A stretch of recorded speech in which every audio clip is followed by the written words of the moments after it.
Good morning. It's February 16th, 2022 at 8:29 a.m. where I live. And man, I don't know even where to begin. I'm so unbelievably frustrated. In some ways, I'm inspired. In some ways, I'm at a loss. In some ways, I don't know what direction up is. And it's an incredibly confusing set of circumstances to be in this position that I'm in, given everything that I've actually been through. I'm not sure what the theme is. I kind of wake up every morning and I'm thinking about a lot of different things. I'm absorbing information, and I think what I want to talk to you guys about today is just simply the human factor and the human toll. Um, the anxiety and the stress of everyday life is within the modality of just trying to survive, right? And I gotta tell you, as rough as my existence is every day right now, is a lot better than many. At least I've got a roof over my head, and and I have sustenance, and I have opportunities to take care of my son and get him to and from school, which I care about deeply, and working through the daily process of life and the grind, but as this guy who has been reaching out and finding some sort of connection to people out there, thanks to some significant effort on behalf of people that are championing this effort. And I want to mention who they are real quick. We call them the Angels. I call them the Angels. We call each other Charlie and the Angels, as in Charlie's Angels. And these are three women that are tirelessly working around the clock to animate and distribute and give my voice further impact throughout all of the social media mediums that we can try to reach. But God, is it a loud universe out there? And I am constantly, berated, barraged, I guess is really the term I'm looking for, of the information out there that comes through a whole litany of scenarios, whether it's mainstream or whether it's people online that I pay attention to. I don't know about you, but like I'll wake up in the morning and I'll turn my phone on, and there's like a thousand faces there just screaming at me about what it is that they know and what they're reacting to or overreacting to, and who has this information, who has that. It just reminds me so much of high school, but just amplified at 10 million fold. And, you know, how am I any different? Producing these just ridiculous home videos on my computer screen, looking into your eyes and trying to connect with you. I guess I am that different, except I have the freaking motherlode of all truths that everybody is looking for and nobody knows where to find it. And yet here I am screaming from the mountaintops. Here I am. But it's like screaming into a pillow that nobody ever hears, except, of course, those that are hearing me a lot recently, thanks to the efforts of my angels. And so I want to address first who these angels are and why they support what it is that I'm doing.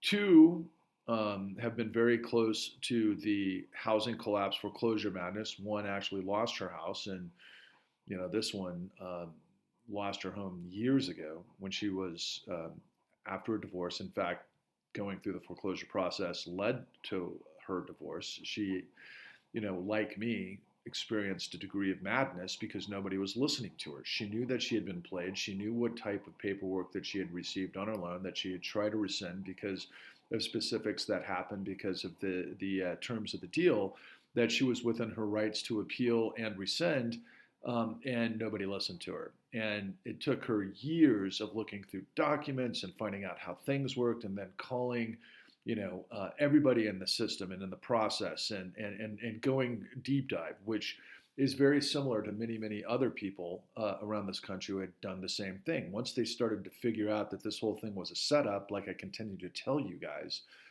they, people like this became as obsessed as I am. And, normally in my everyday life, I mean, I dress nicer than this. I look professional. I try to communicate in a very professional way. But now I feel like I'm Richard Dreyfuss, quite frankly, in Close Encounters of the Third Kind, when he was building Devil's Tower in his kitchen, and his wife thought he was nuts, his child thought he was nuts. It led to obviously all the things that led to the conclusion of that movie, when everybody else who had seen the Devil's Tower and knew what was going on were seeing the same thing. And that's exactly what it is that I am trying to communicate to you as it relates to the housing collapse within the midst of all of this insanity that's going on.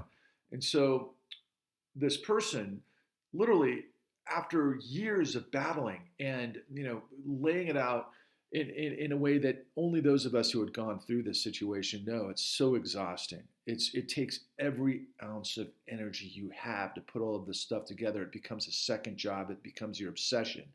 And in her particular case, she literally ended up in front of the judge, and the judge said to her, "You're right. Everything you said is true. Everything you've laid out is evidence of why I should rule on your behalf and make everything right, but I can't." The judge looked her in the eye and said, "This is bigger than both of us." It wasn't her exact words, but that was the implication. And she just left that moment completely defeated. And it wasn't until I showed up with our revelations and our work, The Con, at www.thecon.tv, that pieced together all of the elements of this huge puzzle, this huge criminal investigation, this huge revelation of the largest criminal conspiracy and cover-up in history that's never ended. And once she saw what the mechanics were and who was involved with it, her jaw hit the ground and her heart beat like 1,000 miles an hour, and she dove in like the powerhouse that she is. She's from the industrial Midwest in Ohio, and she's a warrior for justice. And the other angels consist of another woman who is a forensic analysis, a person who is deeply involved with helping people who are in the foreclosure process, and the maddening aspect of this that goes back for many people over a decade, that they're trying to save their houses because they start to learn of all of the different players involved that were involved with documentation, fabrication, and lies that happen within the courts to basically steal people's homes. And it's not people who don't have skin in the game. A lot of these people, particularly women, I've learned, have had a lot of equity. So let's say, for example, they own a house that might be valued somewhere in the, $400,000 range. They have 70% paid off. And what happened was, in the aftermath of the 2000 great financial crisis, because the way these loans were written, because of all of the documentation, fabrication, and all of the things that went on after the national mortgage settlement, and all of the things that were supposed to happen involving servicers and foreclosure mills, those are attorney law firms that work on behalf of banks to foreclose on people using illegal documents. And how do we know that? Well, I, for one, have been to, for example, the Registry of Deeds in Essex, Massachusetts, and also in a place in rural North Carolina with two incredible heroes that revealed to us on camera literally over 70,000 pieces of documentation fraud that were used to illegally foreclose on homes that were tied to, at the time, for anybody in the housing debacle, mess, crisis, terrorist, wipeout, the likes of what we call Lorraine Brown and the robo-signing madness that took place, where literally these entities would hire high school kids to forge signatures or sign and pretend like they were VPs of a bank, that they knew of all of the aspects of what went into that loan, so therefore that they had the position to foreclose, which of course is what's required by law. And ultimately, what we reveal in The Con, and what millions of people don't understand, was, since there were so many lies and deception and documentation fraud in these loans that went out, that were mostly, quite frankly, refinances with people who had equity in their home or owned their home, and they were used to put into this giant securitization pipeline that ultimately led to derivatives that created this global calamity around the world. When the whole thing exploded and came crashing down on people's heads, the foreclosure scam artist came out and basically bottom feeded to steal everybody's houses, and one of which is one of our angels. And this other woman that I work with out of Florida has been in the business of this for over a decade, and she does this, forensic analysis that, proves who had the loan and the process of it, what it went through, and who traded it, and through the rights of assignments and all of these things that happen in the securitization pipeline. That by the time it gets to the entity that's foreclosing in a court, they don't have the evidence. They don't have standing. They don't have the right to foreclose. But the reason why they are foreclosing is because they can get fees. They can get fees from the Treasury. They can get fees from, a variety of insurance that are baked in depending on the type of loans that are happening. And it's literally I don't know. It just reminds me of blood in the water for piranhas, or just hyenas. I continue to think of these guys as hyenas because they just, pick the bones of the most vulnerable amongst us. And when you've gone through this fight for years and years and trying to protect your home because you've got a family and you're a single mother, for example, that knows that you've gotten played and you've got the money to refi, but you can't, and you don't have the right attorney and you don't have the right things to be able to work within the courts. I mean, I've learned about ways that certain attorneys who are very good at this thing have a much better chance of saving people's homes, based on certain regulations that came through the Consumer Financial Protection Bureau. But that still doesn't take away the pain and the suffering that so many are going through, especially those that can't afford to hire specific attorneys. And so they present themselves as what they call pro se litigants.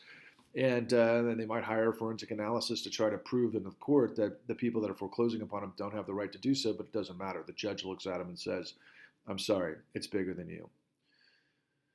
The third person that represents this trio of angels is a woman who has been aware of corruption since she was a little girl growing up in Chicago. And she always was an activist, through the 60s and the civil rights era and the anti-Vietnam movement, and she never trusted authority. And she is, a sharp woman from Chicago. And if you've ever met anybody from Chicago who's on it, these people get it, right? And they can certainly navigate through life as well as anyone. And she's one of these types of people. And I'll never forget, we came to be because of a different organization. And I kept telling her, I mean, she was supportive of the con and supportive of our efforts, but I kept saying, look, you're going to have to see it to really understand what we've got. Because it's one thing to know, oh yeah, the system is corrupt and it's rigged, and people are very well aware of that, and I know it, and I've seen it in all of these different aspects of the country. But it wasn't until she literally dove in and watched our work in the con that suddenly the light bulb went on. Because I had the incredible fortune of crisscrossing this country and connecting with heroes that were, I guess maybe in advance of this, I knew existed, but they seemed to be in short order given all of the the horrific nature and the magnitude of what was taking place in the housing collapse.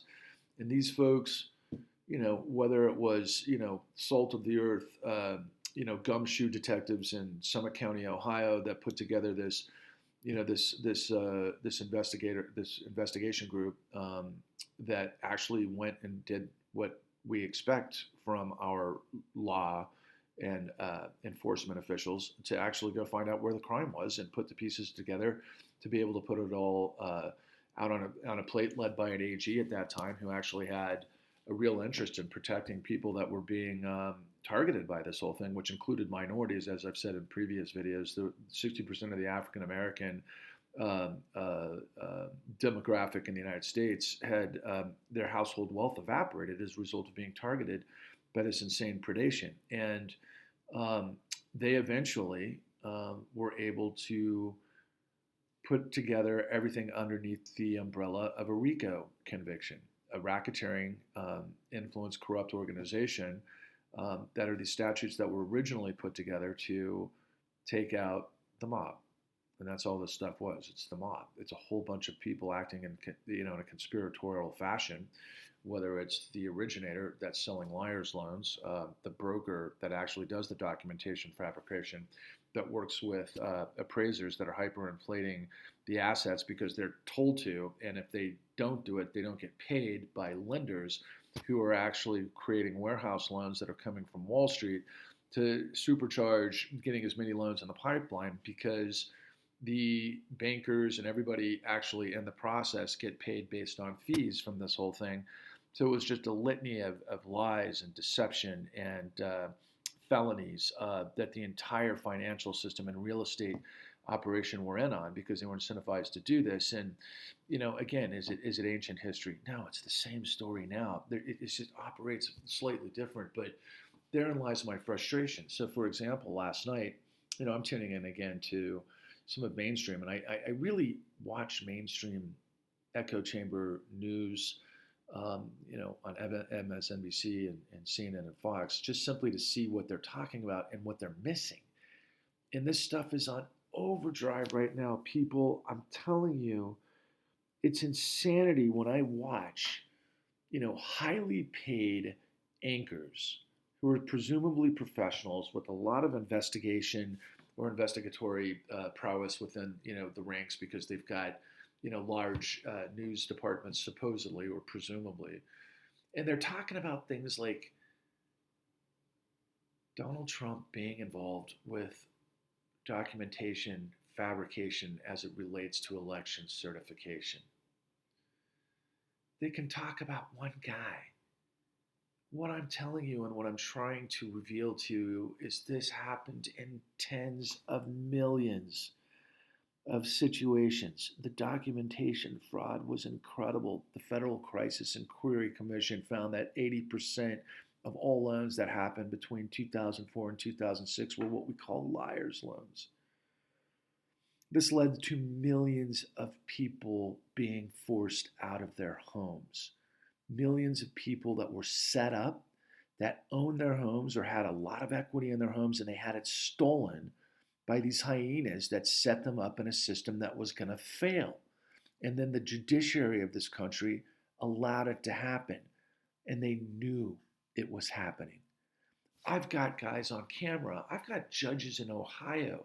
I've got magistrates who are just slightly below judges that are also judges, basically, in terms of how these things move forward in the legal system, tell me on camera that they all knew what was going on. They knew that of the robo-signing madness. They knew that people were being illegally foreclosed upon. They knew that the financial industry had done it, but they didn't stop it. Why? Because the party was paid by the financial system to keep their mouths shut. And ultimately, we got to a situation where the banks on Wall Street paid billions of dollars in fines. But they paid billions of dollars of fines for a crime that they, played for over a decade, if not longer. They probably made trillions in fees throughout this process. And then in the end, when it all blew up, the Federal Reserve was there to save their ass. They lied to all of us. They deceived all of this. And yet our government, and I know a lot of people don't want to talk about or don't understand, quite frankly, the purpose of the Federal Reserve, let alone what it actually does, let alone how it's managed. The Federal Reserve literally created. It wasn't out of thin air, but there's a law within the way it's created that the Federal Reserve under 13.3 FRA, the Federal Reserve Act, enables the Federal Reserve to provide liquidity under exigent and emergency circumstances, which they did. But there's rules within that that they're supposed to loan, just like anybody who does underwriting. That there has to be liquidity, there has to be buffer, there has to be specific management, there has to be some sort of level of analysis that would put them in a category of being worthy of being lent to, like the rest of us. That was all thrown out the door. It was all thrown out the door. That's because the financial industry of this country owns the United States. We don't live in a democracy. We live in a corporate fascist dictatorship that's undergirded by this criminal syndicate that I'm telling you. And, I've been trying desperately desperately to get a hold of Joe Rogan and Russell Brand because they have platforms with millions of viewers and they are asking the right questions. But I'm telling you, they're asking the questions that I had to ask 12 years ago, 13 years ago. And I put it all together as a producer. I went out and I found the funding. I knew who to go ask. I did all the research. I answered every question there was. And I went and talked to every major whistleblower in this country that knew this story inside and out, as well as the DOJ, Department of Justice, the Federal Bureau of Investigations, the Securities and Exchange Commission, AGs around the country, and as well as people that were within these groups like the OCC, the Office of the Comptroller of the Currency, and the Office of Look, I got a PhD in criminality, okay, criminogenic environments as it relates to the financial industry, and I have all the goddamn details that Russell Brand continues to talk about every day while his gatekeepers ignore me, but he talks in this superfluous sort of philosophical juggernaut, mental gymnastics, saying the guy's a genius. I'm just trying to get him the goddamn facts so that he can take it to the next step. This is all such a circus. It's all such a. It's more ridiculous than any cartoon that any of us have ever seen. I'm reminded over and over and over of the Justice League and all of the different types of things through Batman that I grew up with, and these cartoon sort of themes, right? But really, what we discovered on our journey was, and I use this a lot, but it never ceases to amaze me that this is our reality. Imagine in the Wild West walking through the saloon, and you discover in the back of the bar, the black hats are counting the money with the white hats. That's who Obama was. When Obama came in with Holder, they literally acted as a front for Wall Street getting away with this. They gave Wall Street $30 trillion while they buried the rest of us. And Obama created this thing called the Home Affordable Modification Program that never played out for the rest of us because of these hyenas in the courts that I'm talking about. They took the money for themselves. They learned how to steal the money. They did the exact same thing when we got through the CARES Act with all this rental relief. There was $47 billion that was supposed to be put in the system, of which I think $4 or $5 billion was actually used, based on when people were talking about this back in August. And it goes on and on and on. We've got, for example, access to an African-American former Olympic athlete, gold medalist. Snoop Dogg said she was, one of the top 5 WNBA players in history. This woman was thrown out of her house at gunpoint because she knew about the identity fraud and she refused to yield in the courts that were all corrupt. And she would never, she just kept fighting and fighting and fighting until one day, they sent out the goons from the sheriff's department and in Orange County, and they all had, high-powered weaponry and rifles, and they stood at the door with her and her 2 dogs inside, and they basically broke in and held her up at gunpoint, and she could have been killed, or her dogs could have been killed, but based on a system, I brought this up a couple of days ago. I was thinking about the corruption of the movie Training Day with Denzel Washington, and it's one of the scariest films I've ever seen in my life. And when cops can frame you for something that the system's going to back the cop on when you're completely innocent, that's the end. That's the end. That's I'm sorry. That's what leads to the worst of the worst types of government in history, and genocide and all the rest of it that comes from this sort of behavior. And that's why we created a nation of laws. And the laws are supposed to be protected by those who have the professionalism that come through the training, and they have the integrity to be able to prevent this from happening. But I'm telling you, that's not what happens. And so you've got media talking in circles. You've got people like Russell Brand and Joe Rogan, thinking that they've got, the access to answers, and that, they're not. They're right. Media is fake media. CNN is a joke. MSNBC is a joke. Rachel Maddow just got paid $30 million when she's cherry picking everything she can about Trump. And Trump is, I think he's guilty beyond belief. And I know there's a lot of Trump supporters out there that are like, Patrick, will you shut up about Trump? Because, if you went after Biden and if you went after, the guys on the blue side, then, we'd want to support you a lot more. But that's what I'm trying to get at, guys. You cannot be against corruption and support Trump. That's an impossibility. Trump is beyond corrupt. It's unbelievable. But the system, he's a byproduct of the system.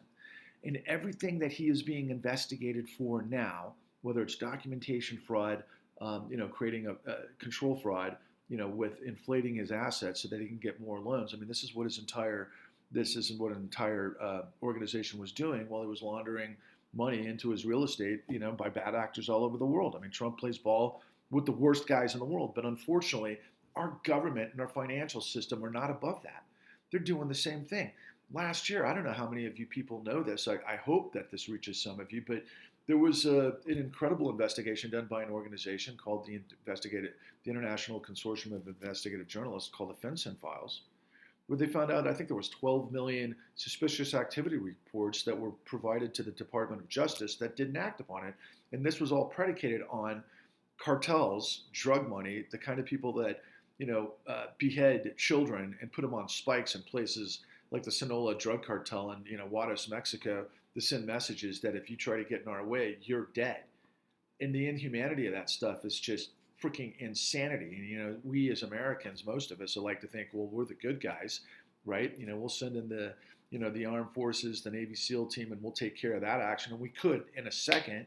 But what do you find out many years later when, we're actually drug running, selling drugs and guns to be able to, that was contraband. We had drugs coming into the United States through, literally the highest level guys in our military. Oliver North was involved with this, of course, where, the drug running money was leading to arms deals throughout the Middle East. And that's how we were handling the geopolitics, of which, incidentally, a lot of that money went into the S&Ls and the financial system, and money that was laundered in real estate in places like Texas, especially at that time period, in California. And guess who was involved with a lot of that stuff back then? Donald Trump. Donald Trump's been in this business for decades. And so when Rachel Maddow, he gets paid $30 million a year to hyper-focus on Trump and ignore millions of people that have gone through this in the court system. And of course, many of those people come out Trump supporters because they are just prolifically, out of their minds, hateful of the Obama administration. They can't see past themselves and that the betrayal from that side of things to know that Donald Trump is doing the exact same thing. Look, I'm sorry. I'm just here to tell the truth. And it doesn't matter who you are. It doesn't matter if you bleed Uncle Sam, or if you're, as what people like to refer to as snowflakes, which I think is bullshit, but, people who are liberal, that are typically educated, that care about humanity, that want, a country of, by, and for the people, that is fair to all of us. That, to me, is Americana. That's what we're all about. That's in order to form a more perfect union. But we're all at each other's throats because it's a sinking Titanic, and nobody can actually get their heads around the truth because nobody's listening. Everybody's talking, everybody's yelling, everybody's screaming, everybody's pointing the finger at somebody else. Everybody is not looking at what their own situation is, and nobody apparently is listening to me, except for everybody who wants to tell me that I don't know what I'm talking about. And I've spent more time and effort to put together the largest truth of our lives. It's what runs the show. And I think I've got probably more information about it than anybody else, and it's all there for the taking. www.thecon.tv. If you know anybody who lost their home to foreclosure, let them know that they got set up and the truth is in the con. If you know somebody who died or got a divorce from that time period because they got set up and they don't know the facts, let them know that the truth is out there. If you have anybody out there that wants to rid and purge corruption because you intuitively know the system is rigged, but you don't know how, you want to tell them to go to www.thecon.tv to be able to get their heads around the facts. See, when we first released this a year ago, my presumption was, as an independent filmmaker and a documentarian and a journalist, that, people would find it in massive numbers, and that, my partners and I would be really thought of as somebody who triumphed the truth, and then we'd be off and running to the next phase. We've got hundreds of hours of more information that we can put into another 6 episodes that reveal everything I'm talking to you about in the courts. But we can't get it off the ground right now because there's not a market for people who care about the truth. People just want to be on one side or the other. They want to scream. They want to, go into a tirade about, they know more than the next guy, but nobody knows anything. There was an incredible work by George Orwell and the other, can't think of his name off the top of my head, who I've also read so much about, that these guys were right back in the 40s. They predicted all of this stuff happening as a result of technology. I listen to a lot of people around the apparatus of, economists and others that are truth sayers that understand how the system is rigged. But, I guess the final thing I should say, because I'm carrying on, I could just go on for hours, but the nature of whether it's Epstein, for example, whether it's, the stuff that's happened in the opioid scenario with the Sackler family, so on and so forth. I mean, a lot of these situations took place literally a couple of decades ago that are like in the echo chamber every single day, because more and more reality comes to light of what happened. And I still can't believe that we don't have the full story on Epstein. I mean, how ridiculous is it that this guy ends up being, what are people saying about him? I mean, obviously he supposedly committed suicide, but anyway, whatever that terminology is that people continue to say about Epstein, but yet the mainstream and it's just like on the periphery. Nobody's actually. Does anybody know what that guy knew and who actually killed him? Or if he actually did commit suicide in a way. I mean, it's also like ridiculous, right? But the worst part, I mean, the opioid crisis, we know. I mean, and people talk about this, and it drives me nuts. I was listening to this podcast yesterday from the New York Times, and the New York Times is very polite, very professional. And this woman that was actually hosting the podcast was interviewing a guy who had done this fantastic book with a lot of names and how the Sackler family operated and how they were able to get away with what they were able to get away with. And she was mad. She literally had said at one point, when I read your book, I felt like getting violent towards the Sacklers, which surprised me coming from a New York Times journalist, right? So that just goes to show you the sort of, what they're thinking about in terms of the editors at the New York Times, that look, people are freaking pissed. People want to understand why it is that all of these horrific things that happened decades ago, whether it was Weinstein, then of course, that didn't really have any justice until the Me Too movement happened, and of course, the Black Lives Matter happened after Kaepernick, kneeled for years, bringing attention to all of these, murders by cops of unarmed African Americans under, so many different circumstances. Culminating in Floyd, and everything that transpired during the Black Lives Movement, and to do what? To get the guys that were involved with that guilty? I mean, I don't know how much it's cleaned up the situation. I don't know if YouTube right now is preventing any of those videos from appearing. I don't know if we're all over the map right now. I mean, these algorithms can control a whole lot, and everybody is just yelling and screaming and talking about so many different things. But meanwhile, the system is corrupt and rotted to the core. And those of us who actually think that there are good guys and bad guys, the black hats and the white hats are in the back room, counting the money together. I don't care. If anybody has been in politics for longer than a decade, they're in on it. If anybody came in and has been quiet about the stuff that we're talking about and isn't willing to go the distance to reveal the largest criminal enterprise in history that we actually have all the facts of, and they try to suborn this information, and we couldn't get this information on all of the places that would make sense, whether it was Netflix, HBO, and everywhere else, because everybody has to play by the rules of the financiers. I mean, BlackRock, which is really at the apex of all this stuff, they're the largest shareholder of Netflix, and Time Warner, had a big merger and acquisition this last summer that was actually done by both Chase and Goldman Sachs. We reveal that all of those guys were involved in this racket that I told you about. They made out with $29 trillion, $30 trillion in 2009 that nobody knows about. And then ultimately there was another 12 trillion in 2019. There's many trillions in the CARES Act and all of these other things. And these guys have a whole bunch of different methodologies of how they can, basically steal that money for themselves at everybody else's expense. And that's the story. And everybody else is covering for it. So I guess I'll just go on with my day, and I'll just, consider why nobody really cares, and why nobody really cares about the future of democracy or the integrity of law or the future for their children or a land of, liberty and freedom because we're home of the free and the brave. All of that stuff is bullshit. If we're talking past each other, yelling past each other, and claiming that Donald Trump is actually our savior on one side and Obama and the Democrats on the other, we got no chance. They're all in on it. Okay. And I have heard you guys that say, will you please target the Biden administration? The Biden administration has been around Biden, for decades from Delaware.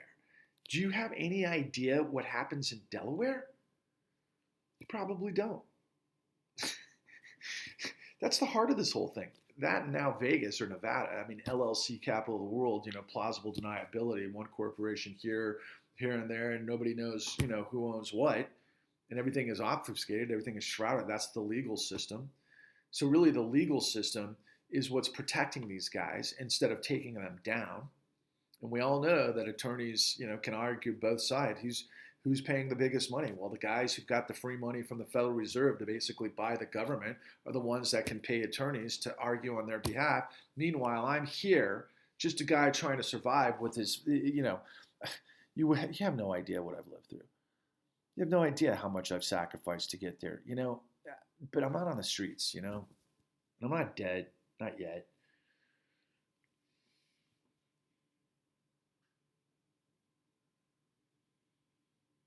What are you afraid of? Why are you so quiet? Why are you listening to those people that are lying to you? I'm not lying to you.